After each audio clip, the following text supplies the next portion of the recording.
Let's talk about how we're going to be wiring up these dash speakers. The factory has 2 wires that go back to the factory amplifier, and those are going to power up either the mid-range or the tweeter. My guess is they're going to do the mid-range, right? Correct. Alright, so we'll use those 2 wires to wire up the mid-range. The next task is, since we're going full active, we need 2 wires for the tweeters, meaning a left and a right, or a driver and a passenger, depending on how you want to think about it. The process for doing that for us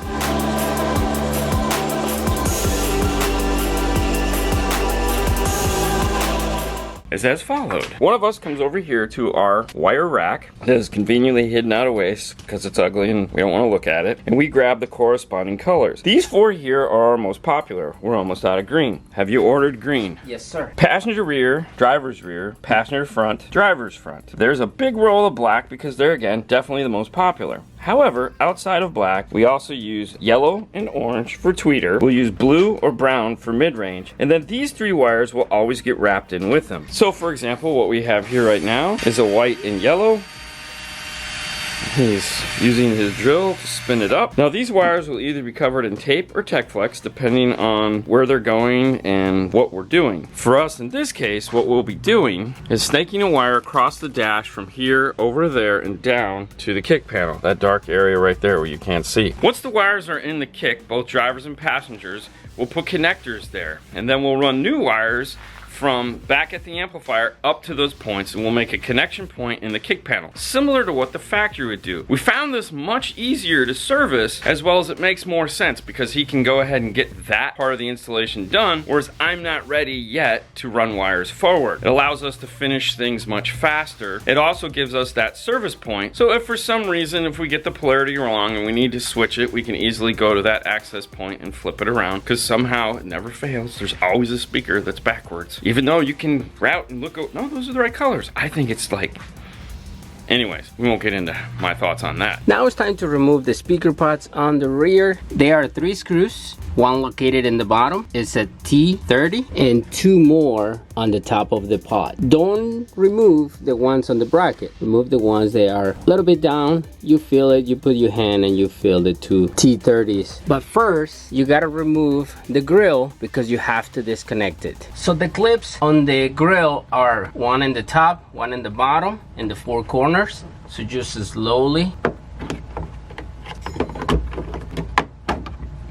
and comes out. You don't have to remove the speaker. Remove the speaker wire connector. If you only replacing the speaker, you don't have to remove the pod.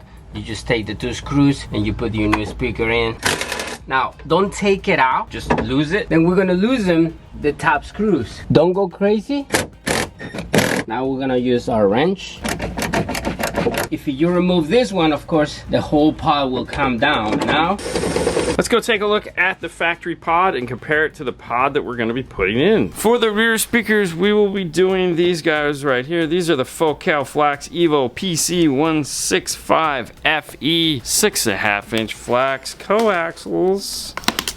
And this is a beautiful speaker built off of that mid-bass tweeter combination. Flax seat here, beautiful rubber surround, aluminum basket, nice size magnet. You can buy amp this speaker if you want to. The tweeter wire does come out of the pole and attach here to our speaker terminals, which are, they're again screwed into place. This is not some weak, flimsy little piece of cardboard holding that in. In the box, we have some screws. There are grills if you need them, which we will for this installation. So let's pull those guys out here.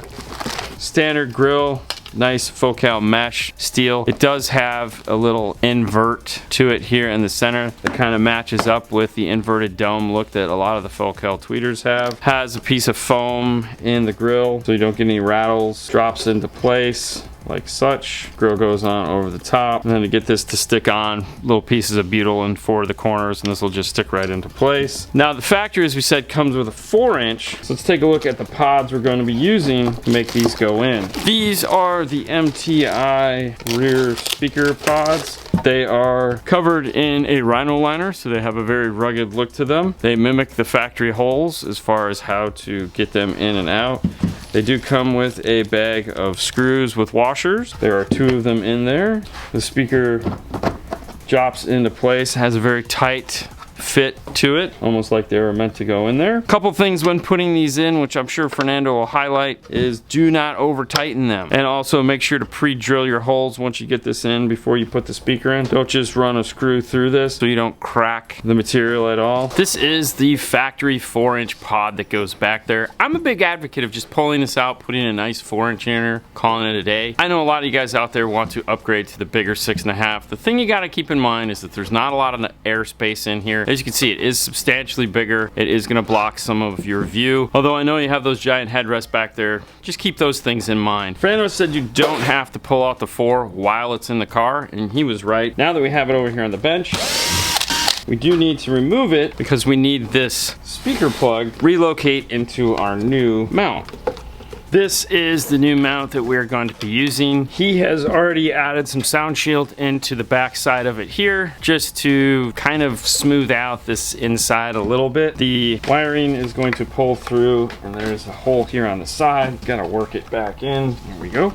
The speaker is gonna drop into place. He's already added some foam into this. That's why this grill is already stuck into place. This speaker will drop in just like this. But before all of that happens, it is easier to get it mounted into the car first.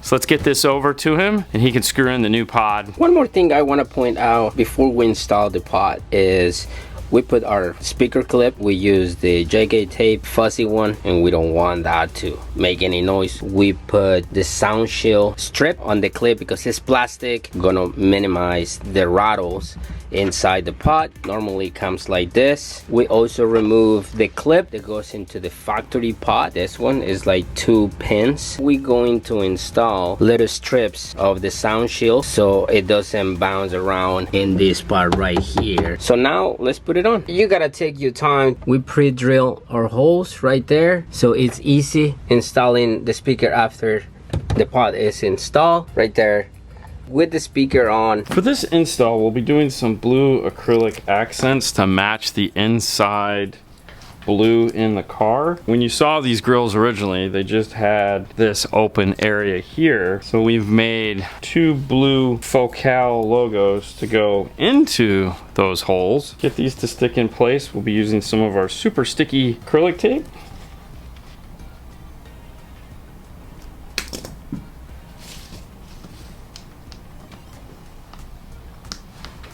They're already nice and tight to begin with. I just don't want them bouncing out. And there we have it. 2 little blue Focal logos mounted in the corner to match the rest of the blue in the car. The pod is secured into place finally. Screws, very short, #1 screws to hold this guy down. The grill on the tweeter is just sitting there for right now until we're ready, because it needs to come off. Go just magnetically drop it in there.